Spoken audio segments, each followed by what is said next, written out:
유럽의회가 발칵 뒤집히는 사건이 발생했습니다.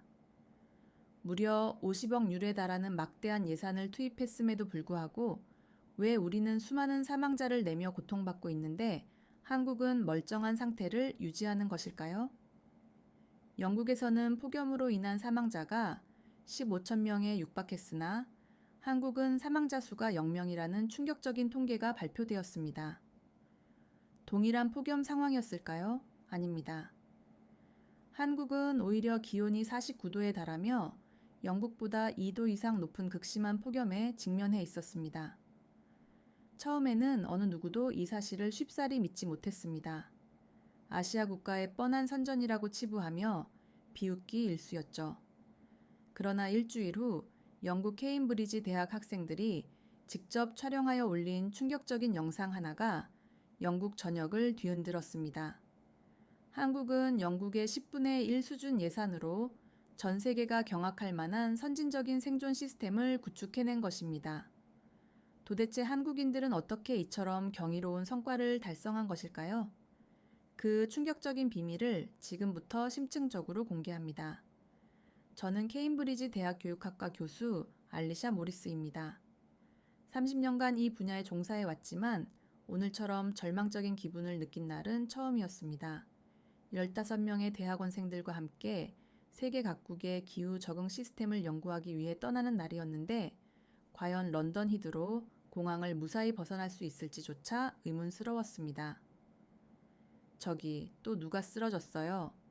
비명소리에 고개를 돌리자 한 노인이 뜨거운 바닥에 쓰러져 있었습니다. 의료진이 급히 달려왔지만 사용할 들것이 턱없이 부족했습니다. 이미 수십 명의 열탈진 환자들이 복도를 가득 메우고 있었기 때문입니다. 39도. 이는 런던 역사상 최악의 폭염으로 기록되었습니다. 히드로 터미널은 마치 전쟁터를 방불케 했습니다. 에어컨은 이미 3일 전에 완전히 멈춘 상태였고 천장의 환풍구에서는 뜨거운 열기만이 쏟아져 내렸습니다. 바닥에는 사람들이 죽은 듯이 누워 있었고 화장실 앞에는 100m가 넘는 긴 줄이 늘어서 있었습니다. 교수님, 학생 다니엘이 헐떡이며 달려왔습니다. 방금 들었는데요. 두 번째 활주로에서 비행기 타이어가 폭발했대요. 아스팔트가 녹아서 들러붙은 거래요. 이튼 칼리지 출신인 그는 평소라면 완벽한 매너를 자랑했겠지만 지금은 얼굴이 토마토처럼 빨갛고 명품 셔츠는 땀으로 흠뻑 젖어 있었습니다. 바로 그때 공항 전체에 사이렌이 울려 퍼졌습니다. 긴급 상황입니다. 터미널 3에서 화재가 발생했습니다. 방송이 갑자기 끊겼습니다. 정전이었습니다. 중간 터미널이 완전한 어둠에 잠겼고 여기저기서 비명소리가 터져 나왔습니다. 비상등이 켜졌지만 공포에 질린 군중들이 출구로 몰려가기 시작했습니다. 이쪽으로. 저는 학생들을 이끌고 직원 통로로 급히 향했습니다. 다행히 10분 후 전기가 다시 들어왔지만 혼란 상황은 계속해서 이어졌습니다. 출발 안내판 앞에 도착했을 때 저는 충격으로 인해 숨이 막히는 듯 했습니다. 조종사 실신으로 파리행 취소, 활주로 폐쇄로 베를린행 취소, 마드리드행, 20시간 지연, 기체 결함으로 로마행 취소, 암스테르담행 무기한 연기. 온통 빨간 글씨의 행렬 속에서 단 하나 기적처럼 초록색 불빛이 깜빡이고 있었습니다. 이게 논리적으로 말이 되나요? 학생 클로이가 믿을 수 없다는 듯 중얼거렸습니다. 서울은 39.6도라면서요. 여기보다 훨씬 더 뜨거운데. 순간 제 뇌리에 불길한 생각이 스쳤습니다. 혹시 한국 정부가 상황을 은폐하고 있는 것은 아닐까? 아니면 우리를 유인하려는 교묘한 함정은 아닐까? 체크인 카운터는 완전한 아수라장이었습니다. 직원 절반이 열탈진으로 쓰러져 대기줄이 무려 300m나 늘어서 있었습니다. 우리 차례가 오기까지 2시간이 소요되었습니다. 정말로 서울행 항공편이 정상 운항될 수 있는 겁니까? 제가 힘겹게 물었습니다. 영국 항공 직원의 얼굴은 창백함 그 자체였습니다. 저도 믿기지 않지만 인천공항 측에서 완벽하게 정상 운영 중이라는 신호를 보내왔습니다. 20년 근무했는데 이런 일은 처음입니다. 혹시 가짜 신호 아닐까요? 북한이 개입했다든지? 학생 에이든이 끼어들었습니다. 제가 에이든을 제지했지만 솔직히 저 또한 불안했습니다. 탑승 게이트로 가는 길은 지옥도와 같았습니다. 에스컬레이터는 모두 멈춰 있었고 엘리베이터는 안전상의 이유로 폐쇄되었습니다. 무거운 짐을 끌고 계단을 오르는데 한 층마다 쓰러진 사람들의 모습을 목격했습니다. 저기요, 도와주세요. 임산부 한 분이 계단에 주저앉아 있었습니다. 우리가 부축하여 올라갔지만 이런 비극적인 상황이 곳곳에서 벌어지고 있었습니다. 드디어 게이트에 도착했을 때 또 다른 충격적인 광경이 펼쳐졌습니다. 다른 게이트들은 마치 난민촌을 방불케 했습니다. 사람들이 바닥에 널브러져 있고 아이들은 울부짖으며 노인들은 의식을 잃어가고 있었습니다. 그런데 유독 서울행 게이트만 완전히 달랐습니다. 승객들은 질서정연하게 좌석에 앉아 있었고 한국인 직원들은 차가운 물을 나눠주고 있었습니다. 안녕하세요. 곧 탑승이 시작됩니다. 조금만 기다려주세요. 한국인 직원의 극도의 침착함이 오히려 섬뜩하게 느껴졌습니다.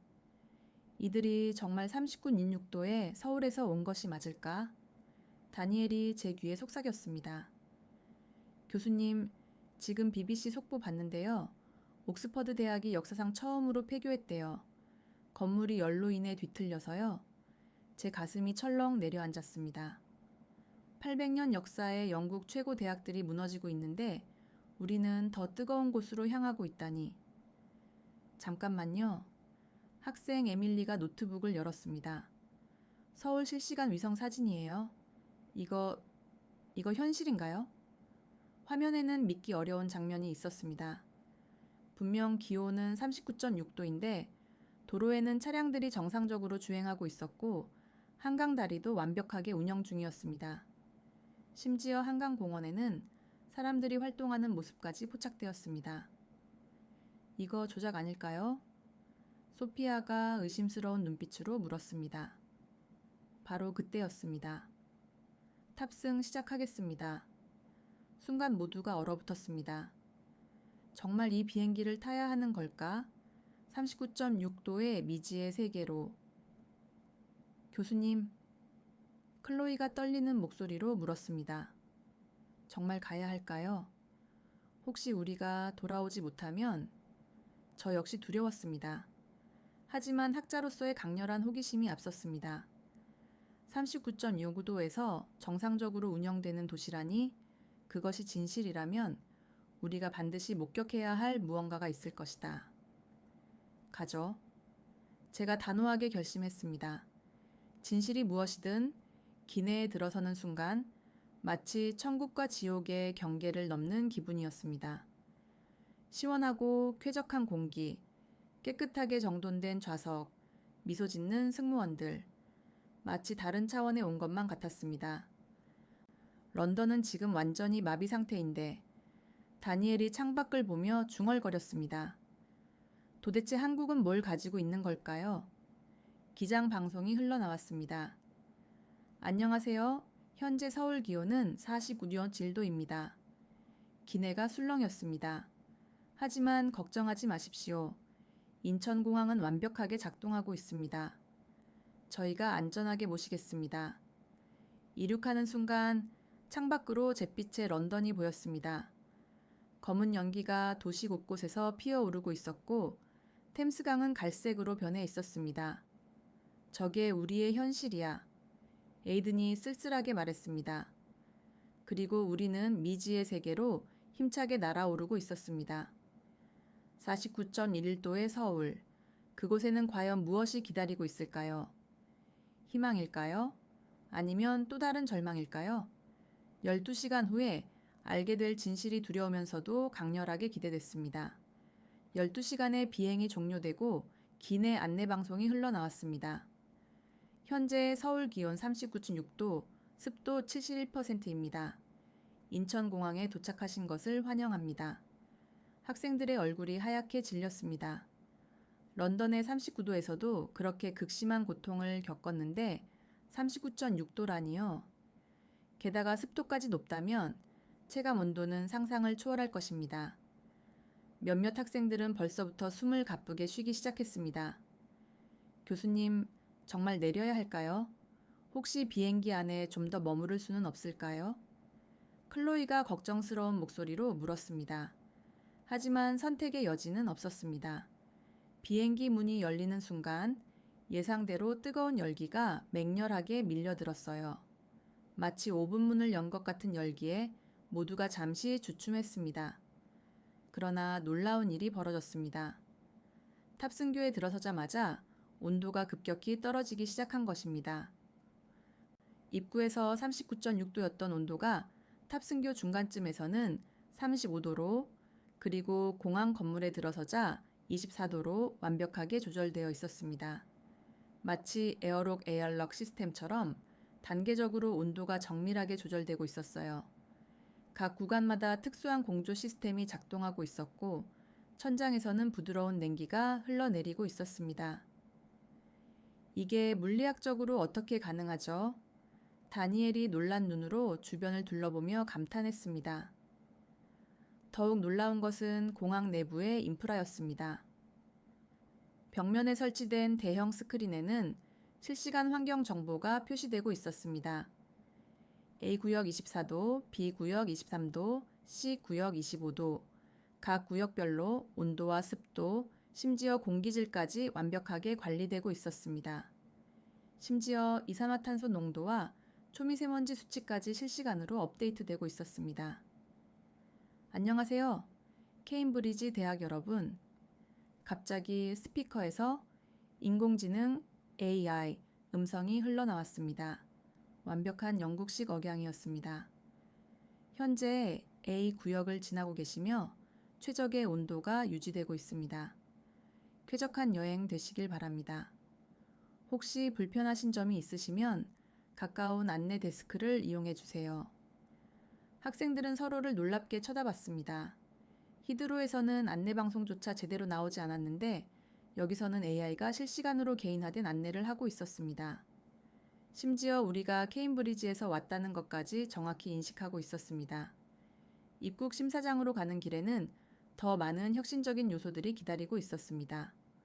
무빙워크 위에는 미세한 에어컨이 작동하고 있어서 걸으면서도 시원함을 느낄 수 있었고 곳곳에 설치된 최첨단 공기청정기가 쾌적한 환경을 유지하고 있었습니다. 벽면은 특수 코팅이 되어 있어서 열을 효과적으로 반사하고 있었고 조명 또한 열 발생을 최소화하는 LED로 설치되어 있었습니다. 교수님, 여기 좀 보세요. 에밀리가 데이터를 담은 태블릿을 보여줬습니다. 주부 시간 동안의 에너지 사용량이 표시되고 있어요. 태양광 발전 70%, 지열 발전 20%, 그리드 전력 10%래요. 이 극심한 더위를 오히려 역이용해서 에너지를 생산하고 있는 거예요. 39.6도의 폭염을 에너지 생산 동력으로 활용하고 있다니 저는 할 말을 잃었습니다. 영국에서는 폭염을 막기 위해 엄청난 전력을 소비하고 있는데 한국은 오히려 폭염으로 전기를 창출하고 있었습니다. 입국 심사는 놀라울 정도로 신속했습니다. 안면 인식 시스템으로 단 10초 만에 통과했고 짐 또한 이미 벨트 위에서 우리를 기다리고 있었습니다. 각 가방에는 전자 태그가 부착되어 있어서 스마트폰으로 실시간 위치를 확인할 수 있었습니다. 히드로에서는 짐을 찾는 데만 1시간이 소요되었는데 말입니다. 실례합니다만 제가 공항 직원에게 물었습니다. 정말 바깥 기온이 39.6도가 맞나요? 여기는 너무나 쾌적해서요. 직원이 미소를 지으며 대답했습니다. 네, 맞습니다. 지금 시로의 온도는 49.2도입니다. 하지만 저희는 20년 전부터 준비해 왔습니다. 폭염은 피할 수 없지만 대비할 수 있으니까요. 인천공항은 세계 최초로 완전 기후 독립형 공항을 구현했습니다. 20년 전부터요? 소피아가 깜짝 놀라 물었습니다. 네, 2005년 첫 폭염 대란 이후 국가적 차원에서 대규모 준비를 시작했습니다. 건물 설계부터 에너지 시스템까지 모든 것을 혁신적으로 바꿨죠. 처음엔 천문학적인 비용이 들었지만 지금은 오히려 에너지를 외부로 수출하고 있습니다. 공항철도를 타러 가는 길에 또 한 번의 놀라움이 있었습니다. 지하로 내려가는 에스컬레이터마다 온도가 미세하게 조절되어 낮아졌고 플랫폼에 도착했을 때는 22도의 완벽한 온도였습니다. 각 층마디 압력 차이를 이용한 자연 환기 시스템이 작동하고 있었어요. 이건 마치 마법 같아요. 클로이가 감탄했습니다. 런던 지하철은 여름에 40도가 넘는데 에어컨도 없고 환기도 안 되는데 열차 내부는 더욱 인상적이었습니다. 각 좌석마다 개인 공조 시스템이 있었고 창문은 특수 코팅으로 열을 차단하면서도 투명도는 완벽했습니다. 천장에는 현재 실내 온도 22도, 쾌적지수 최상이라는 표시가 떠 있었습니다. 좌석에는 개인별 온도 조절기가 있어서 탑승객 각자의 천에 맞게 조절할 수 있었습니다. 서울로 향하는 동안 창밖 풍경 또한 경이로웠습니다. 고속도로 위에는 거대한 차양막이 설치되어 있었고 건물들은 모두 밝은 색으로 칠해져 있었습니다.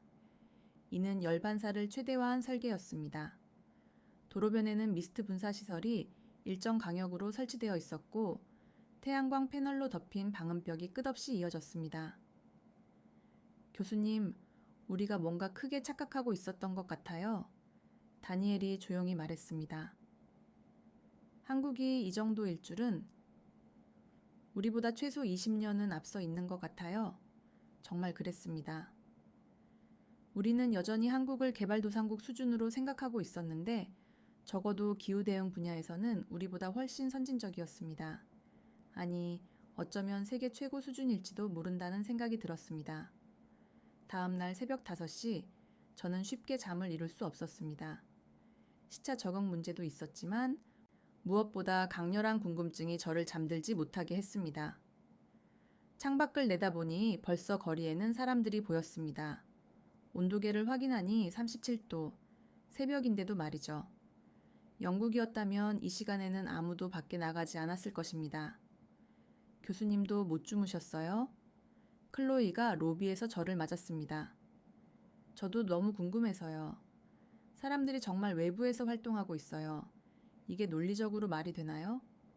우리는 호텔 직원의 안내를 받아 한강공원으로 향했습니다. 새벽 운동 인구가 많아요. 특히 여름에는 더욱 증가하죠. 낮 시간을 피해서 활동하시는 분들이 많거든요. 직원이 극히 자연스럽게 설명했습니다.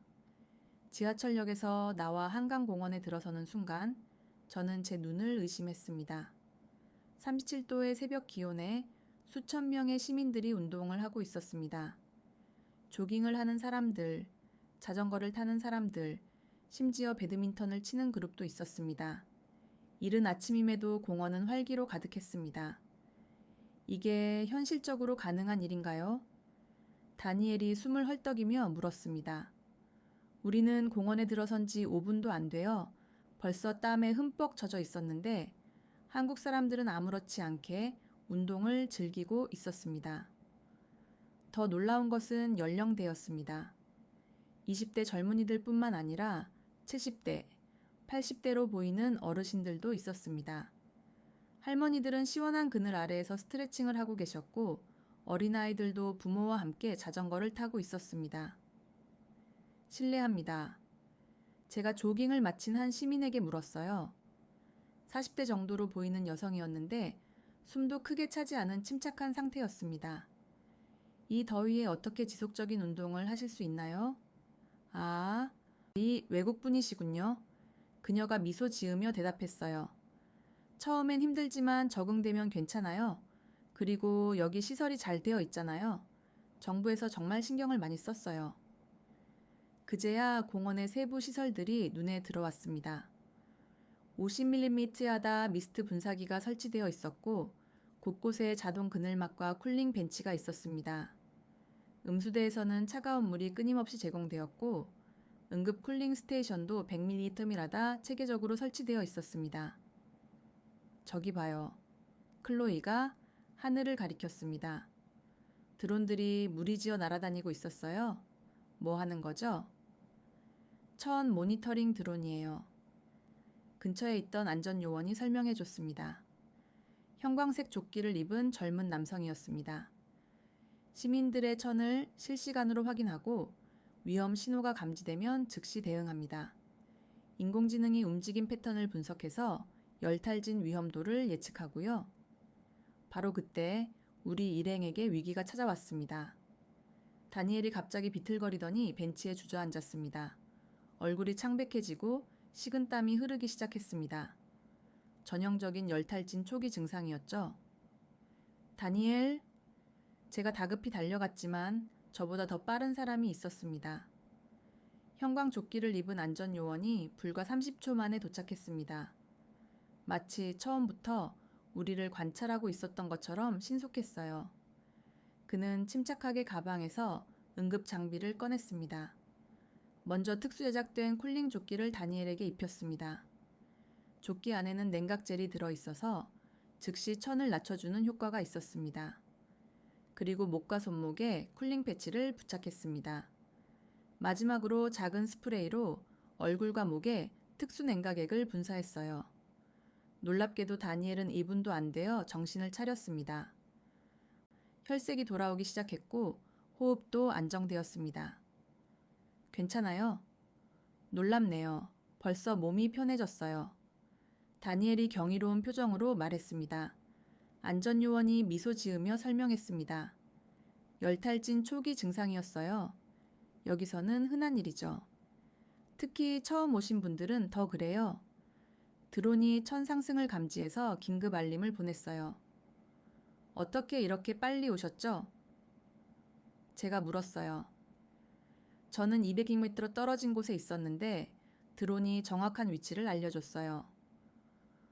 공원 전체에 50명의 전문 안전요원이 배치되어 있고 평균 도착 시간은 1분 이내입니다.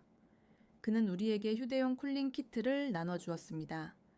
작은 파우치 안에는 쿨링 스프레이, 전해질 음료, 청개, 그리고 응급처치 가이드가 들어있었습니다. 이거 가지고 다니세요. 그리고 30분마다 쉬어주시고 물은 15분마다 마셔주세요. 앱을 다운받으시면 실시간으로 천 관리 알림을 받을 수 있어요. 이 모든 게 무료인가요? 소피아가 믿을 수 없다는 표정으로 물었어요. 당연하죠. 시민 안전은 기본권이니까요. 정부가 해야 할 가장 기본적인 책무잖아요. 안전요원의 대답이 너무나 자연스럽게 들렸습니다. 우리는 조심스럽게 공원을 더 깊이 둘러봤습니다. 강변에는 쿨링 터널이 설치되어 있어서 시원한 바람이 불어왔고 운동기구마다 자동 그늘막이 설치되어 있었습니다. 벤치도 특수 소재로 제작되어 뜨겁지 않았고 바닥재도 열반사 코팅이 되어 있었습니다. 교수님, 이거 보세요. 에밀리가 핸드폰을 보여줬습니다. 한강공원 앱이 있어요. 실시간 온도, 습도, 자외선 지수, 그리고 본인 위치에서 가장 가까운 쿨링 스테이션까지 다 나와요. 심지어 개인 건강 정보를 입력하면 맞춤형 운동 가이드도 제공해요. 저는 런던의 템스 강변을 떠올렸습니다. 런던의 자랑이던 그곳은 지금 폭염으로 출입이 통제되고 있었죠. 강변 산책로는 아스팔트가 녹아내려 폐쇄됐고 벤치는 뜨거워서 앉을 수도 없었습니다. 그런데 여기서는 더 높은 온도에도 시민들이 평온하게 일상을 즐기고 있었습니다. 우리가 무엇을 놓치고 있었던 걸까요? 제가 혼잣말처럼 중얼거렸습니다. 준비와 시스템이요. 다니엘이 대답했습니다. 열탈진에서 회복한 그의 눈빛이 결연하게 달라져 있었습니다. 우리는 폭염을 막으려고만 했지 함께 사는 방법은 생각하지 못했어요. 한국은 폭염을 인정하고 적응하는 길을 선택한 거예요. 셋째 날, 우리는 서울대학교를 방문하기로 했습니다. 최민준 교수님이 직접 안내를 맡아주셨어요. 50대 중반의 온화한 인상을 가진 분이었는데 케임브리지에서 박사 학위를 받으신 분이라 영어가 완벽하게 유창했습니다. 솔직히 기대보다는 걱정이 앞섰습니다. 39.6도에서 어떻게 정상적인 교육 활동이 가능할까? 걱정 마세요. 오히려 여름이 우리의 강점이 됐어요. 최 교수님이 자신감 있게 말씀하셨습니다. 폭염을 극복하는 과정에서 교육 혁신이 일어났거든요. 캠퍼스에 들어서자마자 첫 번째 충격을 받았습니다. 오전 9시 기온은 이미 45도를 넘어섰는데 캠퍼스는 학생들로 가득했습니다. 더 놀라운 건 야외에서 수업이 진행되고 있었다는 거예요. 저게 어떻게 가능하죠? 소피아가 놀란 목소리로 물었습니다. 교육학 박사 과정생인 그녀는 평소 침착했지만 이 광경 앞에서는 입을 다물지 못했습니다. 거대한 돔 형태의 구조물 아래에서 세미나가 진행되고 있었어요. 투명한 돔이었지만 태양열은 완벽하게 차단하고 있었고 내부에는 시원한 바람이 순환하고 있었습니다. 10명 정도의 학생들이 원형으로 앉아 활발한 토론을 벌이고 있었습니다. 서머 다이내믹 돔, 텔모 다이내믹 돔이에요. 최 교수님이 설명했습니다. 태양열을 차단하면서도 자연광은 통과시키고 내부 온도는 25도로 항상 유지됩니다. 에너지는 돔 표면의 태양광 패널에서 자체 생산하고요. 설치 비용이 다소 들었지만 지금은 전기를 남아서 팔고 있습니다. 얼마나 많이 설치되어 있나요? 다니엘이 물었습니다. 캠퍼스 전체에 410개가 있어요. 각각 100명까지 수용 가능하고 예약 시스템으로 운영됩니다. 여름 학기에는 24시간 오픈해요. 우리는 중앙도서관으로 향했습니다. 입구에는 24시간 365일 열린 도서관이라는 표지판이 보였어요. 새벽에도 학생들이 있나요? 에밀리가 물었습니다. 지금 가장 인기 있는 시간대가 새벽 2시에서 6시예요. 최 교수님의 대답에 우리는 모두 놀랐습니다. 낮 시간을 피해서 공부하는 학생들이 많거든요. 완벽한 시스템이 갖춰져 있으니까 가능한 거죠. 도서관 내부는 더욱 경이로웠습니다. 각 열람석마다 개인 기후 제어 시스템이 있었습니다. 작은 터치 스크린으로 온도, 습도, 조명, 심지어 공기의 향기까지 조절할 수 있었어요. 학생들은 반팔 차림으로 편안하게 공부하고 있었고 곳곳에서 노트북 키보드 소리가 경쾌하게 울렸습니다. 이건 우리 케임브리지 도서관보다 훨씬 앞선 시설이에요. 데이터 분석 전문가인 에밀리가 인정할 수밖에 없었습니다. 그녀는 도서관의 시스템을 하나하나 확인하며 감탄을 금치 못했습니다. 3층의 그룹 스터디룸은 더욱 인상적이었습니다. AI 튜터가 설치되어 있어서 24시간 질문이 가능했고 홀로그램으로 3차원 모델을 구현할 수 있었습니다. 의대생들이 홀로그램으로 인체 해부학을 공부하는 모습은 마치 공상과학 영화 같았어요. 영국은 폭염으로 의대 실습이 전면 중단됐는데 에이든이 씁쓸하게 말했습니다. 시체 보관시설이 작동을 멈췄거든요. 우리는 오히려 여름에 더 많은 실습 기회를 제공해요. 최 교수님이 말씀하셨습니다. 가상 실습실에서는 온도 제약 없이 무한 반복 학습이 가능하니까요. 점심시간, 우리는 학생 식당에서 또 다른 충격을 받았습니다. 수천 명이 동시에 식사할 수 있는 거대한 공간이 완벽하게 냉방되고 있었고 메뉴도 다양하게 제공되었습니다. 한식, 중식, 양식, 할랄, 비건 옵션까지 모든 것이 준비되어 있었습니다. 여름 특별 메뉴예요. 학생 하나가 설명해 줬습니다. 공대생이라고 자신을 소개한 청년이었습니다.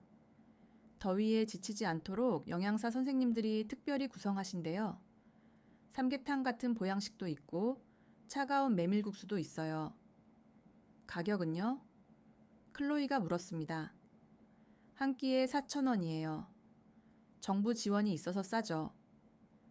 4,000원이면 영국 파운드로 약 25파운드 정도로 케임브리지 학생 식당의 10분의 1 가격이었습니다. 오후에는 공대 실험실을 방문했습니다. 고온의 실험 장비들이 작동하고 있었지만 실내 온도는 일정하게 유지되고 있었어요. 각 실험대마다 독립 냉각 시스템이 있어요. 조교가 설명했습니다. 열 발생량을 실시간으로 계산해서 자동으로 냉각 강도를 조절해요.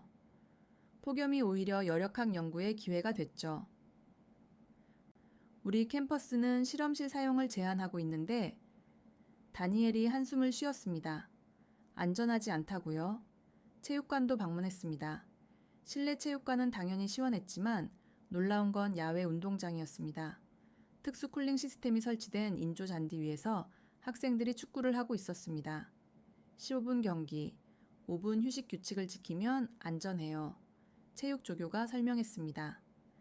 잔디 아래 냉각 파이프가 설치되어 있고 미스트 분사기가 주기적으로 작동해요. 가장 인상 깊었던 건 저녁 6시의 캠퍼스였습니다. 영국이었다면 모두가 집으로 도망가듯 떠났을 시간인데 여기서는 오히려 더욱 활기가 넘쳤습니다.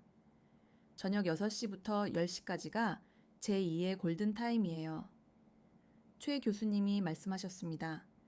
낮 시간대를 피해서 저녁에 활동하는 학생들이 많거든요. 도서관도 이 시간에 가장 붐빕니다. 캠퍼스 곳곳에 설치된 대형 스크린에는 실시간 환경 정보가 표시되고 있었습니다.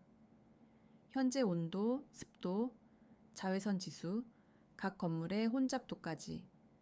학생들은 이 정보를 보고 동선을 계획한다고 했습니다. 교수님, 우리가 너무 안일했던 것 같아요. 소피아가 눈물을 글썽이며 말했습니다. 우리는 그저 문을 닫고 포기했는데 여기서는 해결책을 찾아낸 거잖아요. 교육은 결코 멈추면 안 되는 것인데 정말 그랬습니다. 세계 최고의 교육기관이라고 자부했던 케임브리지가 폭염 앞에서 무릎을 꿇었을 때 서울대는 오히려 지속적으로 진화하고 있었습니다. 기후 위기를 교육 혁신의 기회로 만든 것입니다. 그날 밤 호텔로 돌아온 우리는 깊은 토론에 빠졌습니다. 10년이에요. 아니 어쩌면 20년. 에밀리가 데이터를 분석하며 말했습니다. 한국이 우리보다 최소 10년은 앞서 있어요. 단순히 시설만이 아니라 사고방식 자체가 다른 차원이에요.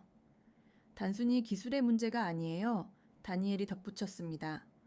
사고방식 자체가 달라요. 우리는 폭염을 적으로 봤지만 그들은 함께 살아갈 대상으로 본 거예요. 저는 창밖을 바라봤습니다. 밤 12시가 넘었는데도 서울의 불빛은 꺼지지 않고 있었습니다. 캠퍼스에서는 여전히 학생들이 열심히 공부하고 있을 거예요. 39.6도의 폭염 속에서도 교육은 계속되고 있었습니다. 우리가 배워야 해요. 제가 말했습니다. 자존심을 버리고서라도요. 교육의 미래가 걸린 문제입니다. 넷째 날 저녁, 우리는 호텔 라운지에 모여 그동안의 경험을 정리하고 있었습니다. 학생들은 각자 목격한 것들을 열정적으로 기록하고 있었고 일부는 SNS에 사진과 영상을 올리고 있었습니다. 다니엘은 열탈진에서 즉각 회복된 영상을, 클로이는 새벽 한강공원의 활기를, 소피아는 24시간 붐비는 도서관을 포스팅했습니다. 교수님, 이거 보세요. 갑자기 클로이가 태블릿을 들고 달려왔습니다. 얼굴이 창백해져 있었습니다. BBC 9시 뉴스예요. 화면에는 충격적인 헤드라인이 떠 있었습니다. 한국의 교묘한 프로파간다, 선전, 케임브리지 학생들이 속고 있다. 뭐라고? 다니엘이 화면을 빼앗아 들었습니다. 이게 무슨 헛소리야? 뉴스 앵커가 심각한 표정으로 말하고 있었어요. 한국 정부가 외국 교육 관계자들을 초청해 조작된 현실을 보여주고 있다는 의혹이 제기됐습니다. 전문가들은 30시에쯤 6도에서 정상적인 도시 운영은 물리학적으로 불가능하다고 지적하고 있습니다. 이어서 자칭 기후 전문가라는 사람이 나와 떠들기 시작했습니다. 트위드 재킷을 입은 노교수였는데 옥스퍼드 대학 명예교수라는 자막이 떠 있었습니다. 한국이 보여준 것은 모두 연출입니다. 특정 구역만 냉방을 하고 고용된 배우들이 시민인 척 연기한 겁니다. 순진한 영국 학생들이 완전히 속아 넘어간 거죠. 아시아 국가들의 전형적인 속임수입니다. 이게 무슨 망발이에요. 소피아가 분노하며 소리쳤습니다. 평소 조용한 그녀가 이렇게 화내는 건 처음이었습니다. 더 화가 나는 건 다음 장면이었습니다. 화면에 우리 학생들이 찍은 사진들이 나왔는데 조작이라는 빨간 도장이 찍혀 있었습니다. 한강공원 영상에는 CTG 컴퓨터 그래픽, 철이라는 자막이, 서울대 도서관 사진에는 세트장이라는 설명이 붙어 있었습니다. 심지어 온도계도 조작했을 가능성이 높습니다. 전문가가 계속 떠들었어요. 디지털 온도계는 얼마든지 해킹할 수 있거든요. 케임브리지 학생들이 본 것은 모두 거짓입니다. 저 인간이 뭘 안다고? 에이든이 주먹을 붉게 쥐었습니다. 직접 와보지도 않고. 더 충격적인 건 인터뷰 내용이었습니다. 기자가 물었습니다. 그럼 왜 한국이 이런 속임수를 쓴다고 생각하십니까? 간단합니다. 국가 이미지 세탁이죠. 개발도상국들이 흔히 쓰는 수법입니다. 서구 지식인들을 초청해서 가짜를 보여주고 그들의 권위를 이용해 선전하는 거죠. 그때 다니엘의 전화가 울렸습니다. 어머니였습니다. 스피커폰으로 들리는 목소리는 분노로 가득 차 있었습니다. 다니엘, 당장 돌아와. 우리 가문의 명예에 먹칠을 하고 있잖아. 300년 전통의 우리 집안이 아시아 사기꾼들에게 놀아났다고 온 나라가 떠들썩해. 어머니, 제가 본 건 모두 사실이에요. 한국은 정말로 그만해. 너희가 사기꾼들에게 놀아난 거야. 당장 귀국하지 않으면 학비 지원을 끊겠어. 전화가 끊겼습니다. 다니엘의 얼굴이 창백해졌습니다. 이튼 칼리지 출신인 그에게 가문의 명예는 목숨만큼 중요한 것이었죠. 다른 학생들도 비슷한 내용의 연락을 받기 시작했습니다. 부모들, 지도교수들, 심지어 케임브리지 학장실에서도 연락이 왔어요. 모두가 우리를 비난하고 있었습니다. 알리샤 교수님, 즉시 학생들을 데리고 귀국하시기 바랍니다. 학장의 목소리는 얼음장처럼 차가웠습니다. 케임브리지의 명성에 해를 끼치고 있습니다. 하지만 학장님, 우리가 본 것은 enough. 내일 중으로 귀국하지 않으면 징계위원회를 소집하겠습니다. 전화가 끊겼어요. 30년 교수 생활에서 이런 일은 처음이었습니다. 우리가 바보인가요? 에이든이 주먹으로 테이블을 쳤습니다. 직접 겪은 것도 믿지 말라는 건가요? 에밀리는 노트북을 두드리고 있었어요. 보세요. 벌써 해시태그가 만들어졌어요. 한국사 기극, 케임브리지 의수치, 속은 학생들, 심지어 멍청한 알리샤 교수까지. 학생들의 SNS 계정에는 악성 댓글이 쏟아지고 있었습니다. 매국노들, 얼마 받았어? 명문대 다니는 게 부끄럽지도 않아. 케임브리지에서 퇴학시켜야 한다. 이래서 서구 언론의 힘이 무서운 거예요. 최민준 교수님이 안타까운 표정으로 말했습니다. 아무리 진실을 보여줘도 믿고 싶은 것만 믿는 사람들이 있어요. 클로이가 울기 시작했습니다. 우리가 뭘 잘못했어요? 진실을 말한 것뿐인데 왜 우리가 거짓말쟁이가 되어야 해요? 그때 다니엘이 벌떡 일어났습니다. 아니요. 우리가 가만히 있을 수는 없어요. 뭘 하려고? 제가 물었습니다. 반박 영상을 만들 거예요. 우리가 직접 찍은 증거들이 있잖아요. 첫 모니터링 드론, 5분 만에 회복된 제 영상, 새벽에도 가득한 도서관, 날짜와 시간이 찍힌 원본들이요. 맞아요. 소피아가 동의했습니다. 우리가 케임브리지 학생이잖아요. 증거와 논리로 싸우는 게 우리 방식이에요. 학생들이 하나둘 동참하기 시작했습니다. 각자가 찍은 영상과 사진, 정량화된 데이터를 모으기 시작했어요. 에밀리는 온도 데이터와 에너지 사용량을 그래프로 제작했고, 에이든은 병원 진료 기록을 체계적으로 정리했습니다. 근데 우리 말을 누가 믿어줄까요? 클로이가 걱정스럽게 물었습니다. 바로 그때 뜻밖의 전화가 걸려왔습니다. 안녕하세요? 알리샤 교수님. 저는 독일 제1공영방송 CDF의 안나 슈미트 기자입니다. 독일 공영방송이라니 모두가 숨을 죽였습니다. 저희는 한국 상황을 직접 확인하러 온 취재팀입니다. BBC 보도를 보고 의구심이 들어서요. 혹시 인터뷰가 가능할까요? 저는 학생들을 바라봤습니다. 모두의 눈이 희망으로 빛나고 있었습니다. 네, 가능합니다. 우리가 본 진실을 모두 말씀드리겠습니다. 다음 날 아침 독일 제1공영 방송 ZDF 취재팀이 호텔로 찾아왔습니다. 기자 안나와 카메라 감독 마르쿠스는 진지한 표정이었습니다. 솔직히 말씀드리면 저희도 처음엔 BBC 보도를 믿었어요. 안나가 말했습니다. 하지만 한국에 도착해서 직접 본 것들이 너무 충격적이어서 진실을 확인하고 싶었습니다. 무엇을 보셨나요? 제가 물었습니다.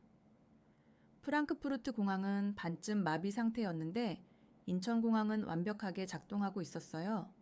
그리고 새벽 4시에 명동거리에 사람들이 쇼핑하고 있더군요. 믿기 어려웠지만 모두 실제였어요. 인터뷰는 한강공원에서 시작됐습니다. 아침 6시인데도 기온은 이미 35도를 넘어섰고 공원에는 운동하는 시민들로 가득했어요. 다니엘이 첫 번째로 나서서 증언했습니다. 카메라 앞에서 그는 당당했어요. 보세요. 이게 연출인가요? 저 수천 명이 모두 배우란 말인가요? 그는 주변을 가리키며 말했습니다. 저는 이튼 칼리지와 케임브리지를 나온 사람입니다. 제가 바보라서 속았다고 생각하시나요? 그는 열탈진으로 쓰러졌던 경험을 생생하게 증언했습니다. 5분 만에 응급처치를 받았어요. 영국이었다면 구급차 기다리다가 큰일 났을 겁니다. 이게 가짜라고요? 제 목숨을 구한 게 연출이었단 말인가요? 카메라는 실시간으로 드론의 첫 모니터링 시스템을 촬영했고 안전요원의 신속한 대응 과정을 기록했습니다. 마침 한 시민이 가벼운 어지럼증을 호소했는데 1분도 안 되어 안전요원이 도착하는 모습이 생생하게 담겼습니다. 다음은 서울대학교였습니다. 새벽인데도 도서관은 학생들로 가득했어요. 이게 세트장이라고요. 소피아가 카메라를 향해 말했습니다. 그럼 이 수천 명의 학생들이 모두 엑스트라인가요? 새벽 4시에 연기하고 있다고요? 말이 안 되잖아요. 그녀는 도서관을 안내하며 혁신적인 시설을 하나하나 보여줬습니다. 개인 기후, 제어 시스템, 24시간, AI 튜터, 홀로그램 학습 도구. 이 모든 게 가짜라면 할리우드도 울고 갈 특수 효과예요. 에밀리는 태블릿으로 실시간 데이터를 보여줬습니다. 보세요. 도서관 전력 사용량, 온도 분포, 이용자 수, 와이파이 접속 기록. 이 모든 데이터를 조작한다는 게 현실적으로 가능한가요? 저는 데이터 분석 전문가입니다. 이건 조작이 불가능한 수준이에요. 클로이는 감정적으로 호소했습니다. 우리가 케임브리지 학생들이에요. 세계 최고의 대학에서 비판적 사고를 배운 사람들이란 말이에요. 우리가 바보라서 순진해서 속았다고 생각하세요? 우리의 지성을 모독하지 마세요. 최민준 교수님도 인터뷰에 응했습니다. 20년 전 첫 폭염 대란 때 우리는 뼈아픈 교훈을 얻었어요. 2005년 여름 서울에서만 3,000명이 사망했습니다. 그 후로 국가적 차원에서 준비를 시작했어요. 매년 GDP의 2%를 기후 적응에 투자했고 이제 그 결실을 보고 있는 겁니다. 취재팀은 정부 관계자도 인터뷰했습니다. 기후적응부 차관이 나와 구체적인 정책을 설명했어요. 우리는 폭염을 막을 수 없다는 걸 일찍 깨달았습니다. 대신 함께 살아가는 방법을 찾기로 했죠. 도시 설계, 건축 기준, 에너지 정책, 의료 시스템, 교육 과정까지 모든 것을 혁신적으로 바꿨습니다. 이게 하루아침에 된 게 아니에요. 병원 방문도 이어졌습니다. 에이든이 진료받았던 기록을 보여주며 설명했어요. 15분 만에 진단과 치료가 끝났어요. 비용은 영국의 20분의 1이었고요. 봐요. 여기 진료 기록이 다 있어요. 시간, 의사 이름, 처방 내역, 결제 영수증까지. 이것도 다 조작했다는 건가요? 카메라는 병원의 AI 진료 시스템과 신속한 처리 과정을 상세히 기록했습니다. 마침 독일 취재진 중 한 명이 가벼운 복통을 호소했는데 실제로 10분 만에 진료를 받는 모습이 고스란히 촬영됐어요. 가장 인상적인 장면은 폭염 속에서도 일상을 유지하는 서울 시민들의 모습이었습니다. 안나가 한 시민에게 물었습니다. 39.6도에서 어떻게 이렇게 평온할 수 있나요? 처음엔 힘들었죠. 50대 회사원이 대답했습니다. 하지만 시스템이 갖춰지니까 적응이 되더라고요. 정부가 정말 많이 노력했어요. 이제는 폭염도 일상의 일부예요. 취재는 멈추지 않았습니다. 지하철역의 완벽한 냉방 시스템, 버스 정류장의 에어컨 시설, 거리의 미스트 분사 장치, 건물들의 열반사 코팅. 카메라는 서울 전체가 하나의 거대한 생존 시스템으로 작동하는 모습을 담았어요. 이 모든 게 연출이라고요? 다니엘이 카메라를 향해 말했습니다. 그럼 서울 시민 1천만 명이 모두 배우인가요? 이 도시 전체가 세트장이란 말인가요? 그런 게 가능하다고 진짜 믿으세요? 마지막으로 제가 카메라 앞에 섰습니다. 저는 30년간 케임브리지에서 교육학을 가르쳤습니다. 제 인생과 명예를 걸고 말씀드립니다. 우리가 한국에서 본 것은 모두 진실입니다. 부끄럽지만 인정해야 합니다. 적어도 기후위기 대응에서 한국은 우리보다 훨씬 앞서 있습니다. 그럼 왜 영국 언론은 이를 부정할까요? 안나가 물었습니다. 자존심 때문이죠. 다니엘이 씁쓸하게 웃었습니다. 대영 제국의 후예가 아시아의 작은 나라에게 배워야 한다는 걸 인정하기 싫은 거예요. 하지만 자존심이 우리를 살려주지는 않아요. 소피아가 덧붙였습니다. 우리는 항상 우리가 최고라고 배웠어요. 서구 문명이 세계를 이끈다고요. 하지만 기후 위기 앞에서 우리는 무너졌고 한국은 살아남았어요. 이걸 인정하는 게 그렇게 어려운가요? 인터뷰가 끝난 후 취재팀은 며칠 더 한국에 머물며 추가 취재를 진행했습니다. 그들이 발견한 것들은 우리의 증언을 충분히 뒷받침하고도 남았습니다. 일주일 후 독일 스티리흐의 특집 다큐멘터리가 방영되었습니다. 제목은 대영 제국의 몰락, 그리고 한국의 부상이었어요. 50분짜리 다큐멘터리는 우리의 증언과 독일 팀의 철저한 현장 검증, 그리고 한국의 선진적인 시스템을 상세히 다뤘습니다. 방송은 유럽 전역에 엄청난 충격을 안겼습니다. 독일의 공영방송이 직접 검증한 내용이었기에 신뢰도가 매우 높았어요. 프랑스, 스페인, 이탈리아 언론들도 일제히 한국 취재를 시작했습니다. 네덜란드 방송은 한국의 폭염 대응 시스템을 배우는 특집 프로그램을 제작했고 스웨덴은 정부 차원에서 조사단을 파견했어요. BBC만 여전히 음모론을 고집했지만 이미 대세는 기울어져 있었습니다. 우리 학생들의 SNS에도 긍정적인 변화가 일어났습니다.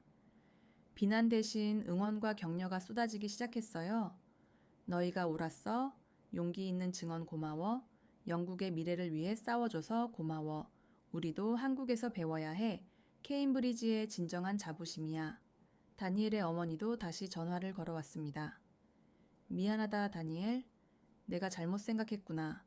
우리 가문이 자랑스러워할 일을 했어. 진실을 위해 싸운 거잖니? 그날 밤 우리는 작은 승리를 축하했습니다. 하지만 더 중요한 건 이제부터였습니다. 이제 뭘 해야 할까요? 클로이가 물었습니다. 배운 걸 실천해야죠. 소피아가 대답했습니다. 영국도 변할 수 있다는 걸 보여줘야 돼요. 맞아요. 에이든이 동의했습니다. BBC가 뭐라고 하든 정부가 뭐라고 하든 우리가 본 진실을 전파해야 돼요. 정말 그랬습니다. 진실을 아는 것과 그것을 현실에서 실천하는 것은 별개의 문제였으니까요. 하지만 이제 우리에게는 확실한 증거와 굳건한 신념이 있었습니다. 여섯째 날 오후, 에이든이 갑자기 복통을 호소하기 시작했습니다. 얼굴이 창백해지더니 식은땀을 흘리며 괴로워했어요. 화장실을 오가며 구토 증상까지 보였습니다. 교수님, 에이든이 클로이가 다급히 저를 불렀습니다. 정말 상태가 안 좋아 보여요. 에이든은 보수적인 성향의 학생이었는데 평소 같으면 아파도 티를 내지 않았을 텐데 이번엔 정말 심각해 보였어요. 영국이었다면 NHS 병원 응급실에서 최소 6시간은 기다려야 할 상황이었습니다. 최근엔 12시간까지 대기하는 경우도 많았죠. 병원에 가야겠어요. 제가 결정했습니다. 한국 병원이요? 외국인인데 비용이? 다니엘이 걱정했습니다. 영국처럼 엄청난 비용을 청구하면 어떡해요? 최민준 교수님이 근처 대학병원을 추천해 주셨습니다. 걱정 마세요. 한국 의료 시스템은 외국인에게도 합리적이에요. 특히 응급 상황에서는 더욱 그렇죠. 택시로 10분 거리의 병원에 도착했습니다. 입구부터 놀라웠어요. 39도 6도의 폭염인데도 응급실 입구는 완벽하게 냉방이 되고 있었고 의료진들이 신속하게 움직이고 있었습니다. 병원 응급실에 도착하자마자 경이로운 일들이 벌어졌습니다.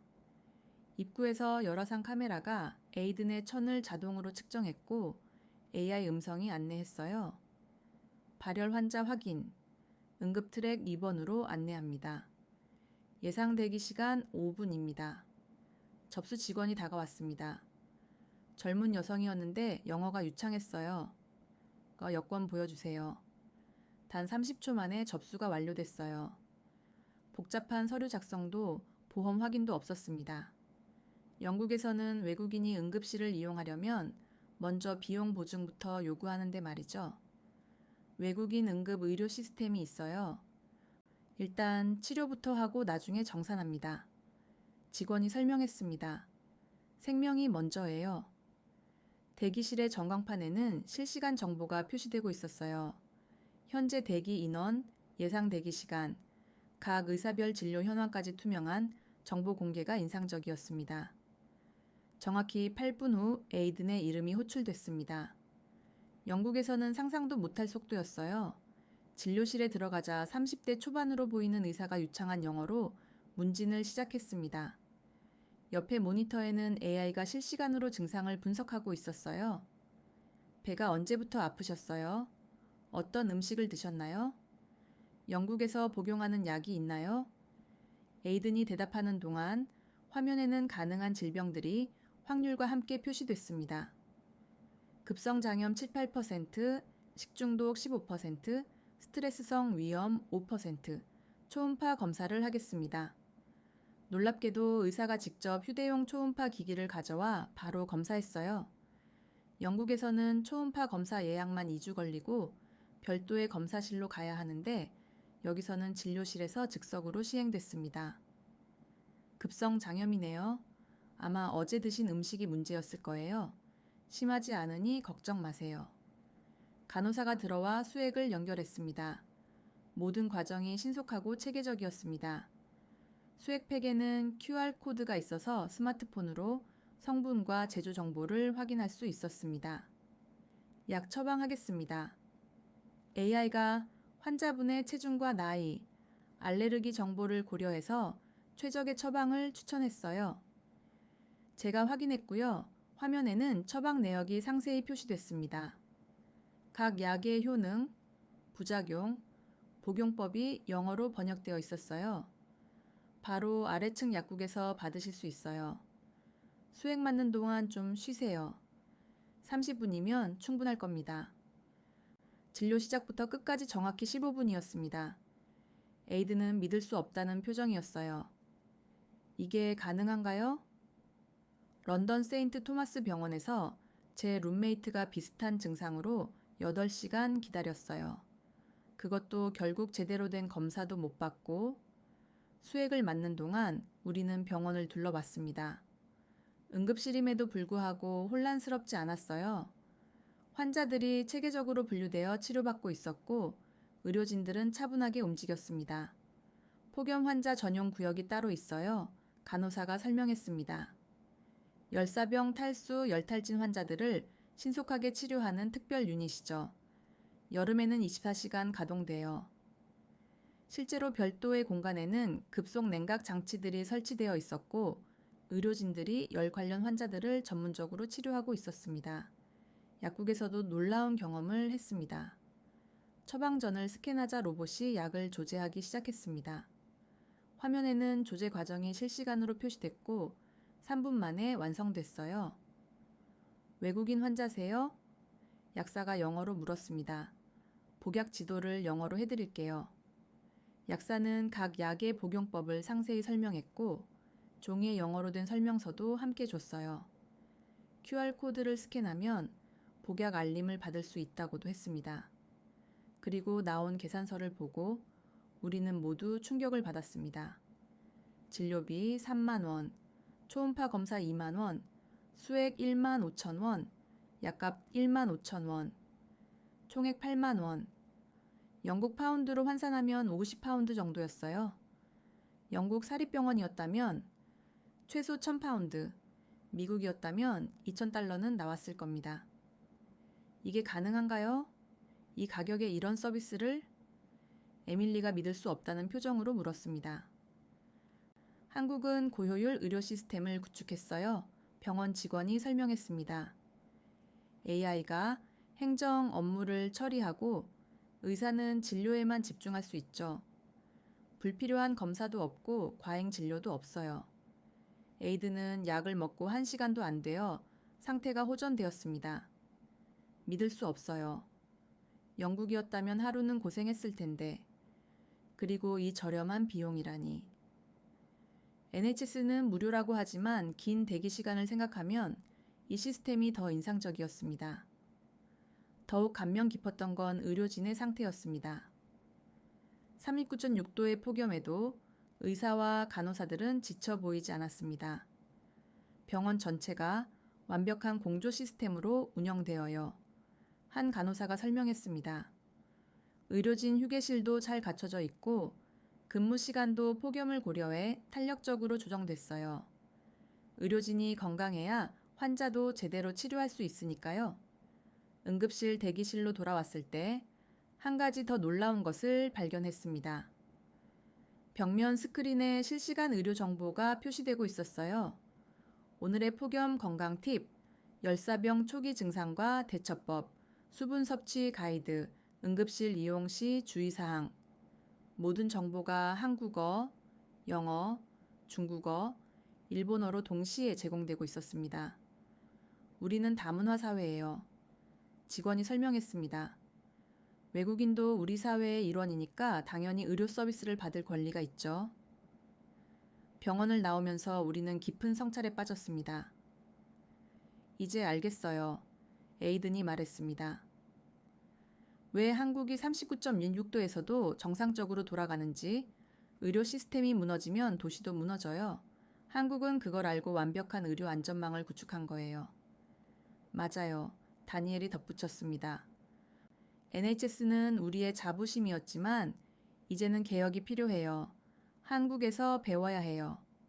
그날 저녁 영국에서 충격적인 뉴스가 전해졌습니다. 런던의 세인트 토마스 병원이 폭염으로 전면 폐쇄됐다는 소식이었습니다. NHS의 상징과도 같은 병원이 문을 닫은 겁니다. 의료진 부족과 에어컨 고장이 겹쳤다고 했습니다. 우리가 한국에서 배워야 할 게 너무 많아요. 클로이가 한숨을 쉬었습니다. 의료만이 아니라 전체 시스템을요. 정말 그랬습니다. 의료 시스템의 붕괴는 단순한 불편을 넘어 생존의 문제였으니까요. 그리고 한국은 그 문제를 근본적으로 해결했습니다.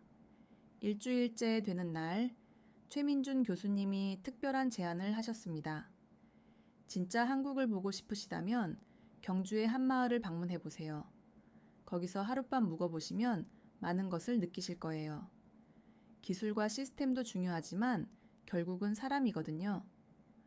우리는 KTX를 타고 경주로 향했습니다. 시속 300km로 달리는 기차 안은 완벽하게 냉방이 되고 있었어요. 각 좌석마다 개인 조명과 온도 조절 장치가 있었고 창문은 자동으로 틴팅 차광띠 조절되어 햇빛을 막아줬습니다. 저 논에서 어떻게 농사를 짓죠? 다니엘이 창밖을 보며 의아해 했습니다. 39.6도의 날씨에 푸른 논이 끝없이 펼쳐져 있었거든요. 스마트팜이에요. 옆자리에 한국인 승객이 설명해 줬습니다. 자동 관계 시스템과 드론을 이용해서 최소한의 인력으로 농사를 지어요. 농부들은 새벽과 저녁에만 일하고 낮에는 모니터링만 하죠. 경주역에서 차로 30분, 우리는 양동마을에 도착했습니다. 500년 역사를 자랑하는 유네스코 세계문화유산이었습니다. 마을 입구에서 박성호 씨가 우리를 맞았습니다. 60대 중반의 온화한 인상을 가진 분이었습니다. 전통 한복을 입고 계셨는데 자세히 보니 특수 쿨링 소재로 만들어진 개량 한복이었습니다. 멀리서 오셨네요. 우리 마을에 온 걸 환영합니다. 영국에서 오셨다니 저도 젊었을 때 런던에 잠깐 살았어요. 첫인상은 충격적이었습니다. 전통 한옥들이 완벽하게 보존되어 있었지만 자세히 보니 현대 기술이 절묘하게 융합되어 있었습니다. 이게 500년 된 집이에요. 박 씨가 자신의 집을 소개했습니다. 하지만 보세요. 기와 아래에는 태양광 패널이 전통미를 해치지 않도록 설치되어 있었고 처마 끝에는 미스트 분사 장치가 숨겨져 있었어요. 담장에는 수직 정원이 조성되어 있어서 자연 냉각 효과를 내고 있었습니다. 전통은 지키되 현대를 거부하지 않아요. 그가 설명했습니다. 조상들의 지혜에 현대 기술을 더한 거죠. 집 안으로 들어가니 더욱 놀라웠습니다. 대청마루는 자연 통풍으로 시원했고 방에는 전통 온돌과 현대식 냉방이 조화를 이루고 있었습니다. 천장에는 전통 문양으로 위장한 공기 순환 장치가 있었어요. 이건 우리 조상들의 건축 지혜예요. 박 씨가 처마를 가리켰습니다. 여름에 볕은 막고 겨울에 볕은 들어오게 설계됐죠. 거기에 현대 기술을 더한 거예요. 전통과 현대가 싸울 필요는 없어요. 저녁 시간 마을 회관에 주민들이 모였습니다. 원례 회의였어요. 작은 마을인데도 프로젝터와 에어컨이 완벽하게 구비되어 있었습니다. 이번 주 최고 기온이 48도까지 올라간대요. 이장님이 말씀하셨습니다. 70대 후반으로 보이는 분이었는데 정정하셨어요. 철수 어르신들 에어컨 점검됐나요? 네. 오늘 확인했습니다. 젊은 청년이 대답했습니다. 필터 교체하고 냉매도 보충했어요. 영희 할머니는 어떠세요? 혈압이 좀 떨어지셨대요. 내일 병원 모시기로 했어요. 차는 제가 운전할게요. 이들의 대화를 들으며 저는 놀라움을 금할 수 없었습니다. 마을 전체가 하나의 가족처럼 서로를 돌보고 있었습니다. 우리 마을엔 독거노인이 12분 계세요.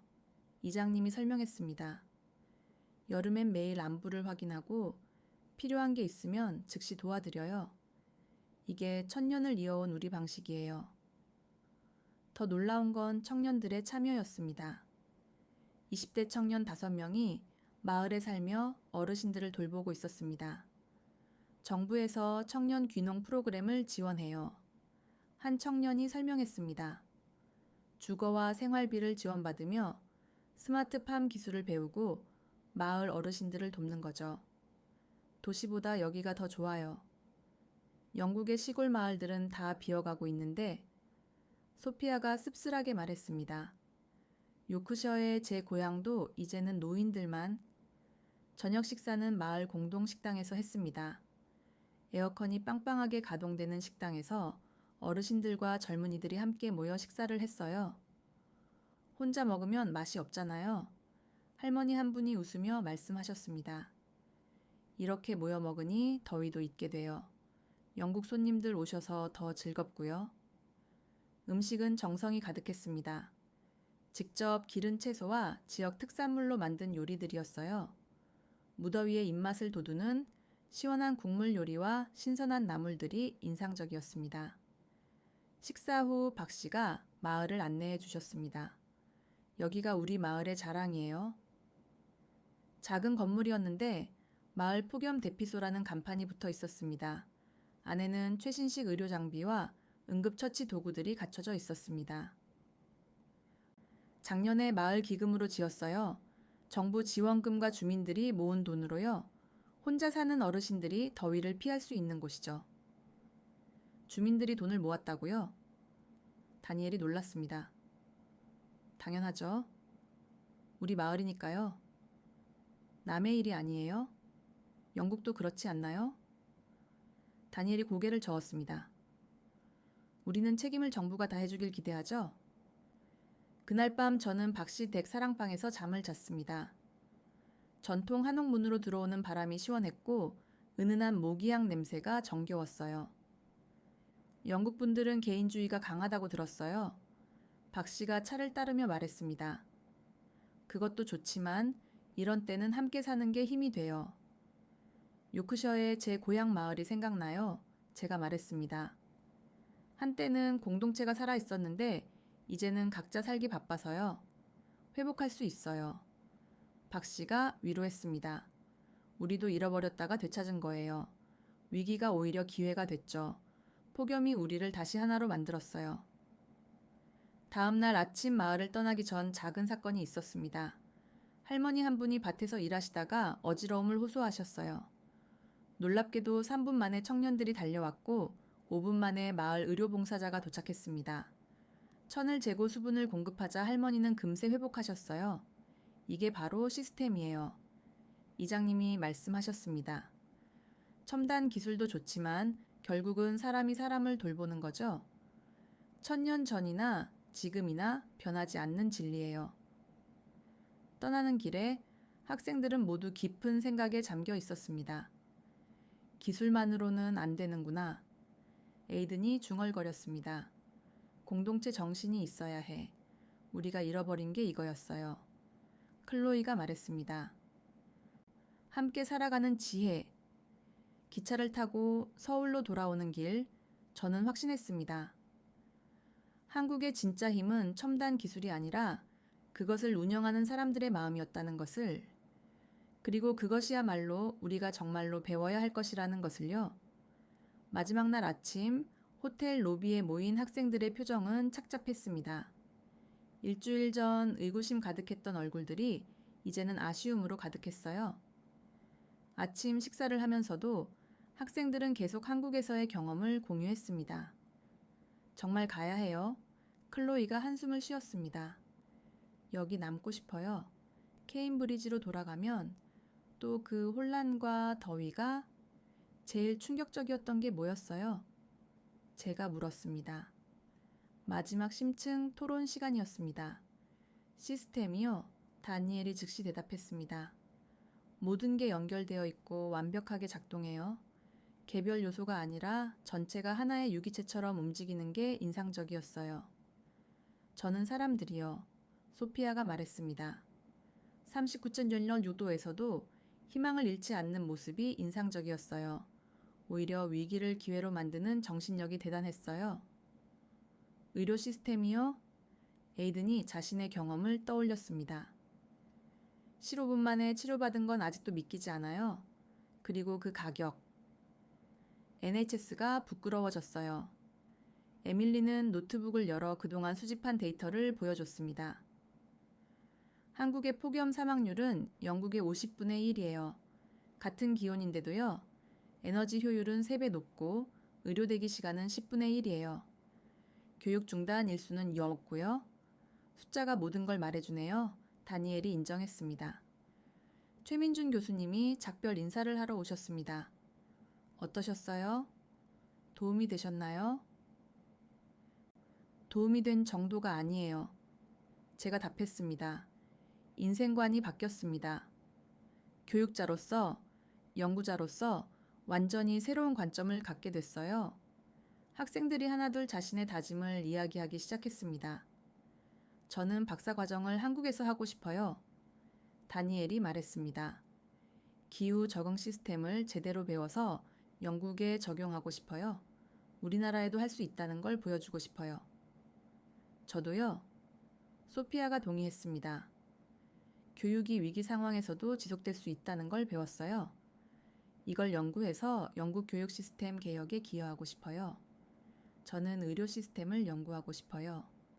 에이든이 덧붙였습니다. NHS를 개혁하는 데 도움이 되고 싶어요. 한국의 효율성을 배워서요. 클로이는 눈물을 글썽였습니다. 저는 한국어부터 배울 거예요. 꼭 다시 올 거예요. 그리고 영국 사람들에게 진실을 알릴 거예요. 저는 빅데이터 분석을 통해 한국 모델을 연구할 거예요. 에밀리가 말했습니다. 숫자로 증명해서 누구도 부정할 수 없게 만들 거예요. 공항으로 가는 버스 안에서 저는 노트북을 열어 보고서를 쓰기 시작했습니다. 제목은 이미 정해져 있었어요. 생존을 위한 교육. 한국에서 배운다. 서문에 이렇게 썼습니다. 우리는 폭염을 적으로 규정하고 맞서 싸우려 했다. 하지만 한국은 함께 살아가는 방법을 찾았다. 이것이 근본적인 차이이다. 그들은 미래를 예측하는 대신 준비했고 개인의 노력보다 시스템의 힘을 믿었으며 경쟁보다 협력을 선택했다. 보고서는 결국 73페이지에 달했습니다. 온도 적응 시스템, 에너지 자립, 의료 대응, 교육 지속성, 그리고 무엇보다 공동체 정신까지. 각 부문별로 구체적인 정책 제언을 담았어요. 인천공항에 도착했을 때 학생들은 마지막까지 주변을 집중적으로 관찰하고 있었습니다. 저 온도 조절 시스템 좀 봐요. 에밀리가 감탄했습니다. 들어올 때는 몰랐는데 정말 정교해요. 각 구역마다 압력 차이를 이용한 자연 대류 시스템이 있어요. 저 직원들 표정 좀 봐요. 클로이가 말했습니다. 39.6도인데도 웃고 있어요. 시스템이 완벽하게 갖춰져 있으니까 스트레스가 없는 거예요. 출국 수속을 밟으면서도 아쉬움은 계속됐습니다. 케임브리지로 돌아가면 또 그 더위와 혼란이겠죠? 에이든이 우울하게 말했습니다. 도서관은 문을 닫았을 거고 기숙사는 찜통일 거고 그래서 우리가 바꿔야죠. 다니엘이 단호하게 말했습니다. 배운 걸 실천해야 해요. 우리가 시작하는 거예요. 비행기를 기다리는 동안 저는 학생들에게 마지막 과제를 주었습니다. 각자 한국에서 배운 것 중 영국에 당장 적용할 수 있는 걸 하나씩 제안해 보세요. 학생들이 진지하게 생각하기 시작했습니다. 커뮤니티 쿨링 센터요. 클로이가 먼저 말했습니다. 동네마다 하나씩만 있어도 큰 도움이 될 거예요. 교회나 도서관을 활용하면 돼요. 대중교통 실시간 온도 정보요. 소피아가 제안했습니다. 간단한데 효과적일 거예요. 앱 하나만 만들면 되니까. 학교 비상 대응 프로토콜이요. 다니엘이 덧붙였습니다. 한국처럼 체계적으로 만들면 돼요. 매뉴얼 만들고 정기적으로 훈련하고. 의료 트리아지 시스템이요. 에이든이 말했습니다. AI를 활용하면 대기 시간을 크게 줄일 수 있어요. 데이터 통합 플랫폼이요. 에밀리가 제안했습니다. 모든 정보를 실시간으로 공유하는 시스템이 필요해요. 탑승 시간이 가까워졌습니다. 학생들이 하나둘 일어서는데 모두의 눈가가 붉어져 있었습니다. 교수님, 클로이가 말했습니다. 우리가 진짜 뭔가를 바꿀 수 있을까요? 영국은 너무 보수적이잖아요. 그럼요. 제가 확신을 담아 대답했습니다. 우리가 본 것을 믿고 그것을 전파하면 돼요. 변화는 그렇게 시작되는 거예요. 한 사람이, 한 그룹이 시작하면 반드시 퍼져나가요. 비행기에 오르기 직전 다니엘이 뒤를 돌아봤습니다. 6개월 후에 다시 올게요. 꼭이요. 그때는 더 많은 사람들과 함께요. 다른 학생들도 고개를 끄덕였습니다. 이들에게 한국은 이제 단순한 방문지가 아니라 희망의 상징이 된 것 같았습니다. 기내에서 저는 학생들에게 말했습니다.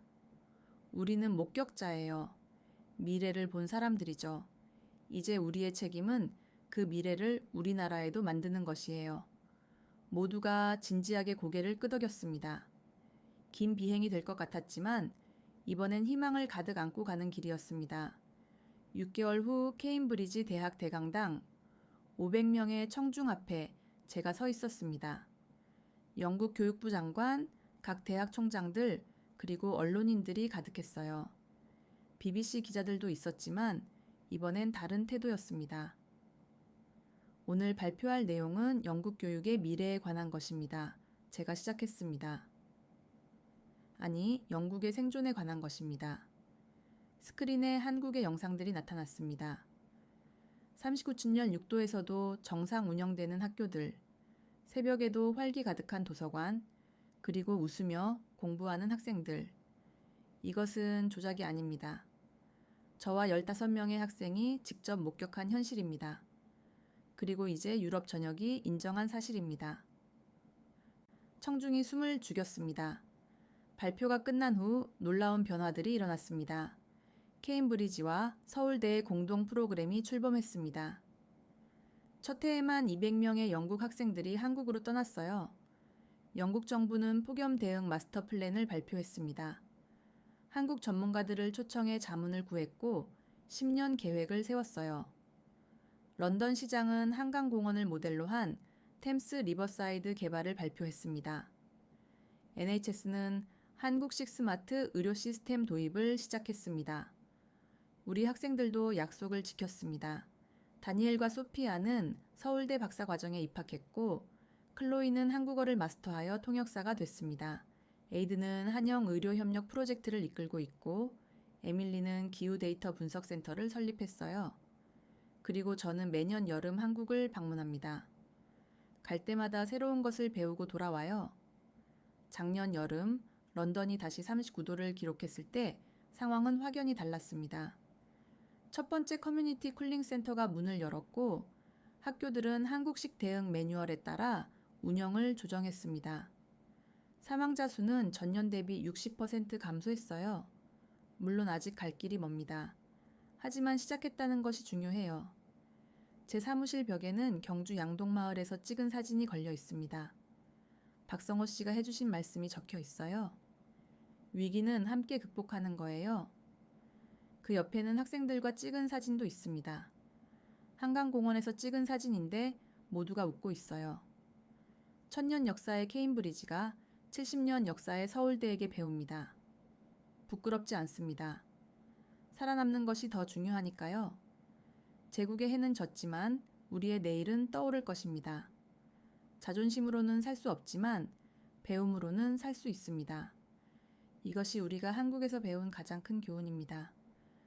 미래는 예측하는 것이 아니라 준비하는 것입니다. 그리고 그 준비는 혼자가 아니라 함께하는 것입니다.